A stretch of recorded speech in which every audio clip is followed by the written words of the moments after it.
Focus here is the Black feminist movement with an emphasis.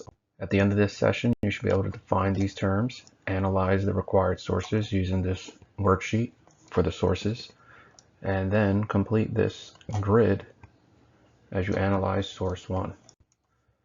The focus for this class is primarily looking at the role of Black women, and the Black women in the 1960s, 1970s are going to look to the past as they look at the work of Joanna Lee, Sojourner Truth, and Harriet Tubman as they draw inspiration for their cause. The Black women writers of the 1960s and 1970s are going to be heavily influenced by another issue called the sexual revolution. The sexual revolution started in the 1950s and ended in the late 1980s. The sexual revolution was crucial because it changed the conversation about sex in America, and one thing that it did do was lead to openness with regard to homosexuality after events like Stonewall, which ultimately led to groups like the Gay Liberation Front and the Gay Activist Alliance. As a result of these issues regarding homosexuality, lesbian writers are going to start to write about their issues and the overlapping experience with regard to race and sexuality.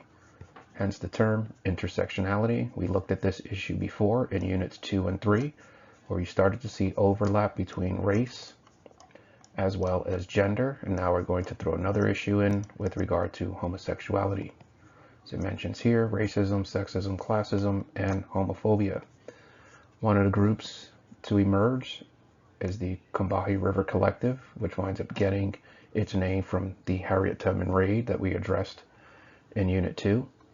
And the first source that we're going to analyze is this mission statement here. We'll also be looking at the work of Alice Walker, who coined the term Womanist, opposition to racism in the feminist community and sexism in Black communities. So there again, we see some of that overlap between race, sex, and America. Before we get into the required source, Kimberly Crenshaw would be the woman to coin the term intersectionality in the 1990s. For source 1, we're going to be looking at the collective statement, and these are the issues that you want to focus on. There are 4 points in this document. Each one is color-coded, and you want to fill out the chart as you complete the source reading. So here we have the introduction to the source, and they outline what they're going to discuss, the 4 major topics in the paper. And as they move on to point 1, Black feminism, they are arguing that Black women have a negative relationship to the American political system, one which is of white male rule, has always been determined by our membership in 2 oppressed racial and sexual class. What they're arguing there is that overlap between race as well as gender or sex, depending on if you want to use a historically accurate term or more modern term. Notice down here how they mention a list of activists from the past. In this section of the source, they bring up the second wave of feminism. Then when you get down here, they talk about the politics that they are experiencing in the 1960s and 1970s. They talk about their experience within these particular movements. So what they're talking about here is the involvement in the civil rights movement and how it greatly impacted them. We looked at this before when we looked at the criticism on SNCC and how the women within SNCC were arguing that they were only given secretarial tasks, which led to a document that was submitted to leadership questioning why they are part of a organization that's fighting for equality, but racial equality and gender equality in the 1960s appear to be 2 different things. Again, they talk about the Black woman experience. They also reference World War II. World War II is significant because the post-World War II period is considered a boom peak period for the United States with regard to economics, with regard to education, and they address that issue right here. In this section, the author brings up the valuable need within a society, and Black women represent some value. Down here they bring up the overlap of class and race. So here we have class, we have race. Again, we're talking about that overlap, but then they're talking about being women. Not only that, but they are also lesbian women. So this overlap is what their experience is primarily about. And as we look in this section requires you to have an understanding of the women's rights movement of the 1970s, because in this section they seem to be identifying with black men. Black people necessities, that we have solidarity around the fact of the race. White women, of course, do not. We struggle together with black men against racism. So what's going on here is that the women's rights movement in the 1970s is trying to detach itself from lesbian women. And if they're trying to detach themselves, we'll put here feminist movement. But the feminist movement really is looking at the issue of lesbian women as something that is just different. So the feminist movement does not seem to have anything in common with the lesbian woman. And to make matters even worse, that is going to be a black lesbian woman. They're starting to detach themselves. So the authors of this piece are really identifying with the black male in this particular situation and identifying a common, unique experience. In this section, the author transitions to identifying as a socialist. We already looked at socialism and Marxism as an alternative to capitalism. So here we're talking primarily about economics. They talk about black women being in the labor force, marginal in the labor force, receiving low wages and probably low skilled labor is what they are experiencing. And so at this section, they're now trying to look at socialism as a potential solution, and they're flat out identifying as socialists. And as they sum up point 2, they are rejecting the stance on lesbian separatism. And again, what that's a reference to is that woman feminist movement really see that they have nothing in common with the experience of lesbian women. And then when you throw the issue of race into it, lesbian black women, all three of these issues are different for the 1970s. There seems to be no belief that any of these groups have anything in common. And it's important to point out that this group has been fighting since the 1800s. In this portion of the source, the author brings up the main problem. We're just trying to fight oppression on one front or even two, but instead to address a whole range of oppressions: racial, sexual, heterosexual, or class. Again, they're starting to overlap all of these different issues that they are bringing up here.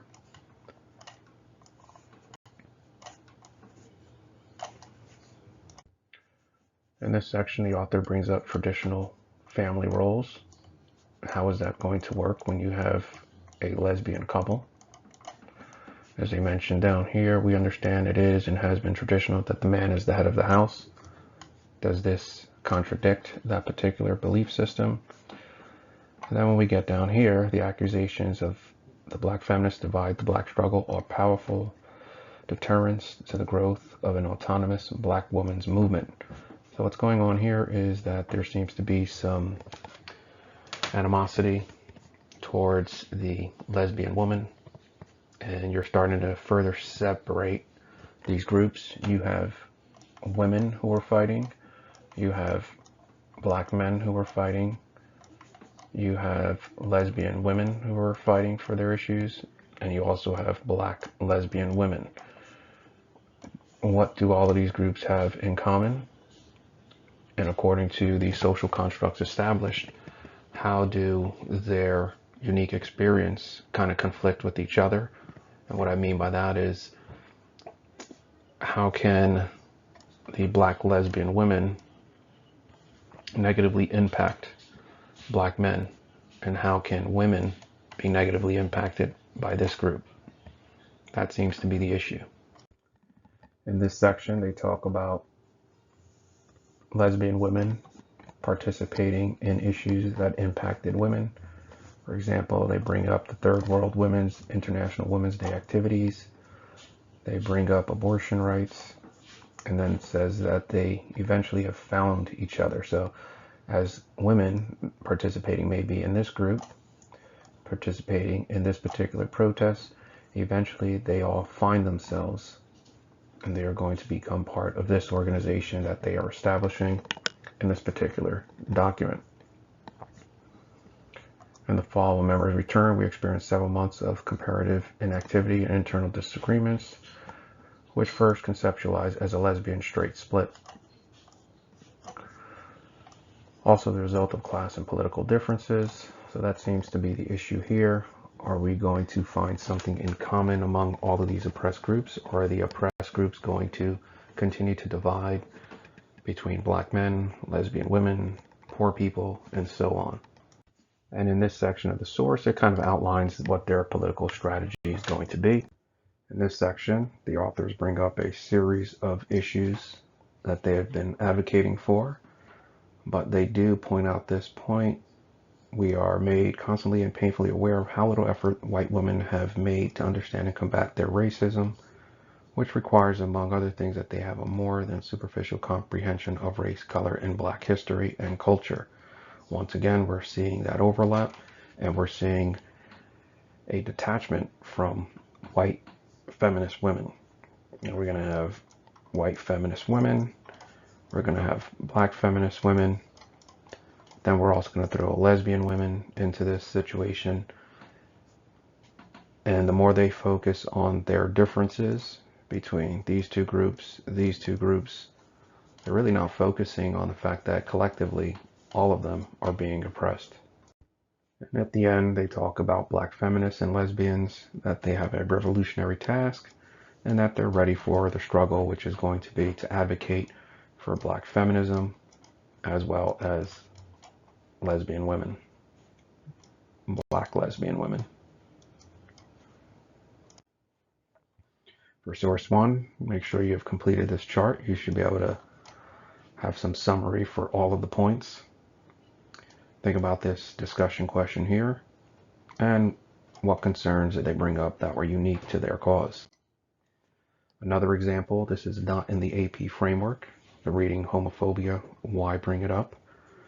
And in this particular reading, the author Barbara Smith is arguing that black civil rights demonstrators in 1982 did nothing. So here you have this establishment called the Blues. In this case, it's black gay men who go there. And the police are showing up. And as the police show up, they are harassing the patrons, calling them all types of derogatory homophobic names. And the author here is questioning why the black civil rights demonstrators didn't stick up for these individuals. And the author's argument is, in this situation, their homosexuality was more of a deterrent than race for the civil rights demonstrators, who did not want to be seen as individuals advocating for homosexuals, because it's difficult at this point to get change for racial issues. The next section is interlocking systems of oppression. And this concept was established by Patricia Hill Collins.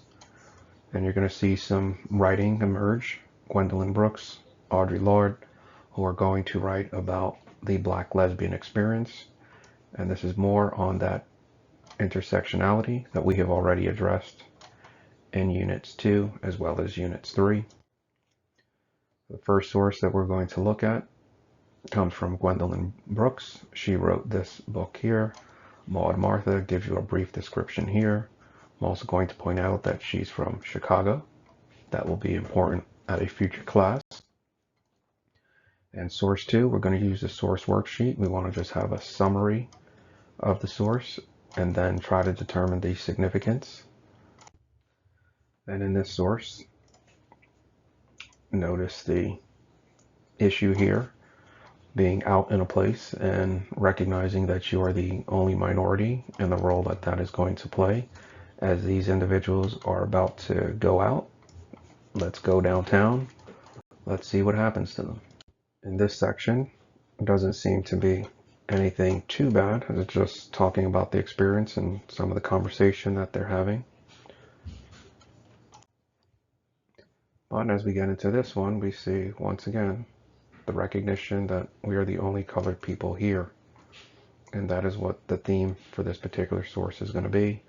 It's going out and recognizing that there's only one or two minorities, and it just might be you and the person you're with, and how awkward of an experience that could be. And depending on the year, 1953, it could also be a scary one depending on where you're at.